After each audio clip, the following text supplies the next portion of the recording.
కల్కి 2898 ఏడీ movie review. ఈ cinema ఎలా ఉందంటే, ఇండియన్ ఫిల్మ్ ఇండస్ట్రీలో ఒక చరిత్ర సృష్టించే అవకాశం ఈ సినిమాకుంది. అంతేకాదు, ఒక గేమ్ చేంజర్ అని కూడా చెప్పొచ్చు. ఎందుకంటే, ఇండియాలో ఇంతవరకు ఇలాంటి ఒక సినిమా రాలేదు. నాకు తెలిసి రాలేదు. మీకేమన్నా తెలిస్తే కామెంట్స్‌లో చెప్పండి. ఈ సినిమాలో కనిపించిన విజువల్స్ గానీ, వరల్డ్ ఎస్టాబ్లిష్‌మెంట్ గానీ, ఒక రేంజ్‌లో ఉన్నాయి. అసలు ఇండియాలో విజువల్స్‌తో ఇలాంటి ఒక సినిమా వస్తుందని నేనైతే అనుకోలేదు. ఎందుకంటే హాలీవుడ్‌లో విజువల్ ఎఫెక్ట్స్‌తో సినిమా తీయటం కోసం యావరేజ్‌గా ఒక సినిమాకి $68,000,000 ఖర్చు పెడుతున్నారు. విజువల్ ఎఫెక్ట్స్ కోసమే ₹530,00,00,000 అంటే ఇంకా యాక్టర్స్ రెమ్యూనరేషన్ అని, అదని, ఇదని దాదాపు ఒక సినిమాకి 700-800,00,00,000 ఖర్చవుతుంది. అంత బడ్జెట్‌తో ఎవరు సినిమాలు తీయరు. ఒకవేళ తీసినా ఆ బడ్జెట్ వెనక్కొస్తుందని నమ్మకం లేదు.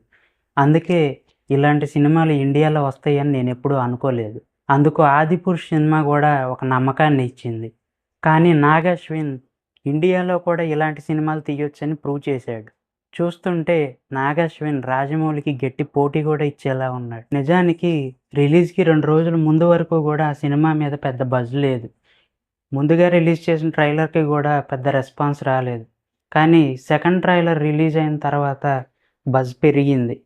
ఆ విషయం అడ్వాన్స్ బుకింగ్స్‌ని చూస్తే అర్థమవుతుంది. ఇక సినిమా గురించి మాట్లాడుకున్నట్లయితే 'నాగ్ అశ్విన్' తను క్రియేట్ చేసిన వరల్డ్‌లోకి మనల్ని తీసుకువెళ్ళడానికి కొంత సమయం తీసుకున్నాడు. హీరో ఎంట్రీ తర్వాత సినిమా స్లో అయిపోతుంది. ఇంటర్వెల్ వరకు గూడా సినిమా స్లోగానే ఉంటుంది. ఇంటర్వెల్‌కి ముందు వచ్చే సీన్‌లతో సినిమాకి మళ్ళీ ఊపొస్తుంది. హాలీవుడ్ సినిమాలు చూసే వాళ్ళకి ఈ సినిమా కొంచెం ల్యాగ్ అనిపిస్తుంది. ల్యాగ్ అనిపించినా గూడా అప్పుడప్పుడు వచ్చే క్యామియోల వల్ల టైం పాస్ అయిపోతుంది. అసలు సినిమా ల్యాగ్ అనిపించడానికి కారణం హీరో క్యారెక్టర్. భైరవ అనే పాత్రని కేవలం కామెడీ కోసం, ఫైట్‌ల కోసం మాత్రమే వాడుకుంటున్నారనే ఫీలింగ్ కలుగుతుంది సినిమా చూస్తున్నప్పుడు. క్లైమాక్స్‌లో హీరో క్యారెక్టర్‌కి సంబంధించి చాలా పెద్ద ఎలివేషన్‌తో ఒక ట్విస్ట్ రివీల్ అవుతుంది. అదే ఆ క్యారెక్టర్‌ని నిలబెట్టిందని చెప్పాలి. అశ్వత్థామగా అమితాబ్ బచ్చన్ గారి రోల్ ఈ సినిమాకి చాలా పెద్ద హైలైట్ అని చెప్పుకోవాలి. అశ్వత్థామ స్క్రీన్‌పై కనిపిస్తున్నంత సేపు చాలా ఎక్సైటింగ్‌గా అనిపిస్తుంది. ఇంటర్వెల్ తర్వాత అశ్వత్థామ పాత్ర మొదలవుతుంది. అక్కడి నుంచి ప్రభాస్‌ని గూడా డామినేట్ చేశారని చెప్పుకోవచ్చు. క్లైమాక్స్ ఈ సినిమాకి మరో పెద్ద ప్లస్ అవుతుంది. విజువల్స్‌తో, రకరకాల క్యామియోస్‌తో క్లైమాక్స్ వరకు లాగినా కూడా క్లైమాక్స్ కొంచెం అటు ఇటు అయ్యుంటే సినిమా రిజల్ట్ వేరేలా ఉండేది. కమల్ హాసన్ గారిది విలన్ రోల్ అయినప్పటికీ ఈ సినిమాలో ఆయన ఎక్కువ సేపు కనిపించలేదు. మేబీ సెకండ్ పార్ట్‌లో ఎక్కువ సేపు ఉంటారేమో. ప్రభాస్, అమితాబ్ బచ్చన్ గారి తర్వాత దీపికా పడుకునేది పెద్ద రోల్. యాక్టింగ్‌కి స్కోప్ ఉన్న రోల్.